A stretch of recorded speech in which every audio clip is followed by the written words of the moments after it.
What does masterpiece really mean? When I first booted up Elden Ring, I, along with most other people who played that game, just knew it was a masterpiece. The same thing happened with Breath of the Wild and Mario Galaxy, and I'm sure you can think of plenty of other games off the top of your head that gave you that same feeling. So I want to distill that feeling and try to explain why it happens, and in doing so, find out just what makes a game a masterpiece. Let's go back a few months to probably the biggest release of this year, Elden Ring.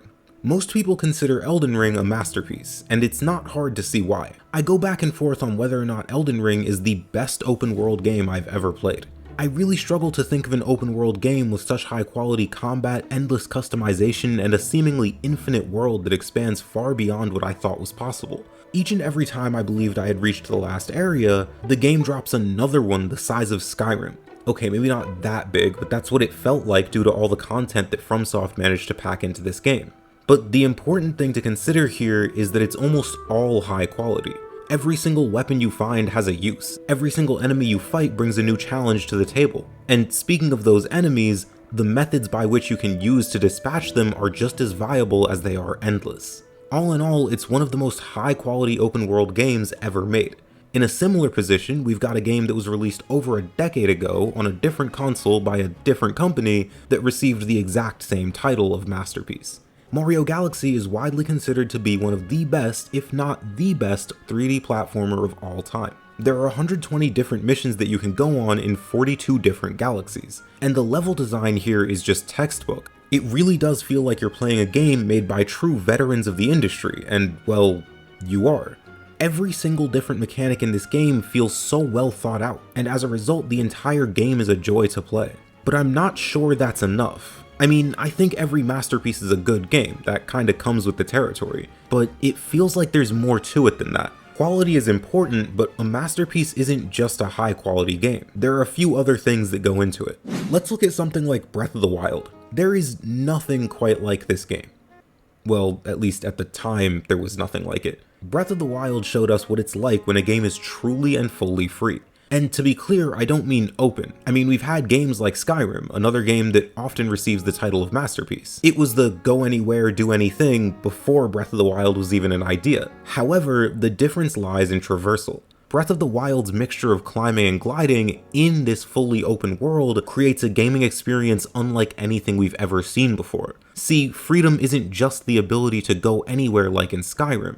Look at the Throat of the World, for example, the biggest mountain in the game that you can even see from the start. You can actually climb this mountain. There are even multiple quests associated with it.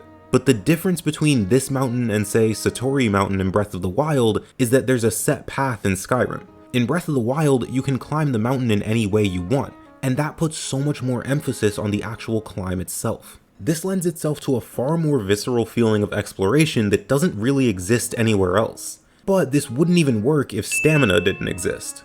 You have to account for your stamina while you climb to ensure that you don't fall. This leads to a sequence that's almost like a minigame where you watch for your stamina and look for small ledges to catch your breath on, all with the goal of making your own path up the mountain.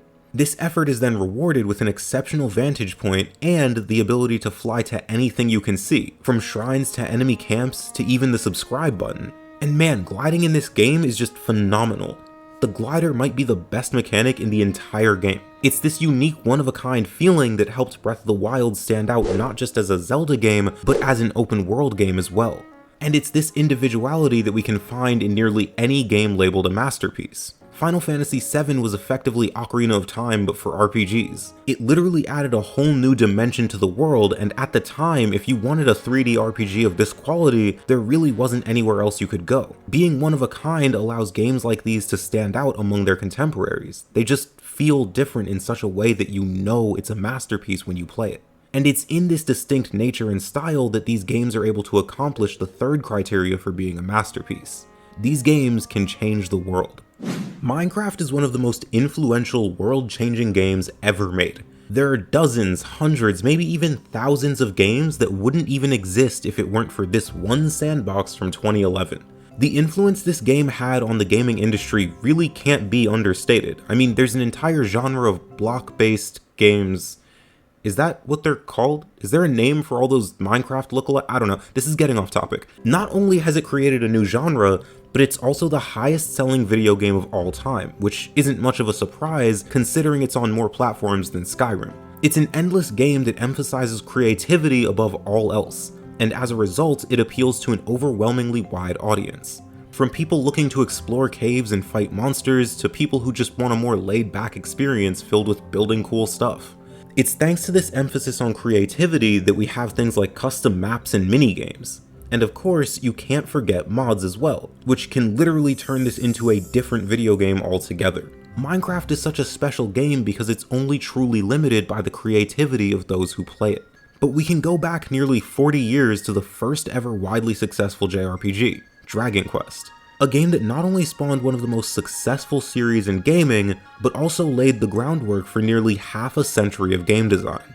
So with those criteria, I think we can pretty clearly define what a masterpiece is. A masterpiece is first and foremost a great game, but more than that, it's a one-of-a-kind game. It's gotta be something that you can't find anywhere else. And lastly, it needs to be a game that changed the world. Or at least that's what I thought a masterpiece was, until I played Outerwilds. It wasn't a wildly successful game. It didn't change the world, but there's really nothing like it. I struggled for a while to really put this game into a category, but I can't see it as anything other than a masterpiece, and it's really hard to explain exactly why. I mean, the visceral feeling of lifting off a planet, learning how to fly this haphazard ship that looks like it could fall apart at any moment, discovering ancient machines and writings from a hyper-intelligent species long since gone, solving mysteries, it's all just so unreal. But believe it or not, I'm not sure any of those are what make this game a masterpiece. I think the reason this game is a masterpiece is the same reason certain games you've played are masterpieces. It isn't because they're objectively at the top of their class, it's not because they reinvented a genre or created their own, it's not because they changed the world. A masterpiece is a game that has such a profound impact on you that when you finish it, or even as you're playing it, you just know. These games are masterpieces not because they changed the world, but because they changed you. But just how good can games get? Is there such thing as a perfect video game? Check out this video to find the answer.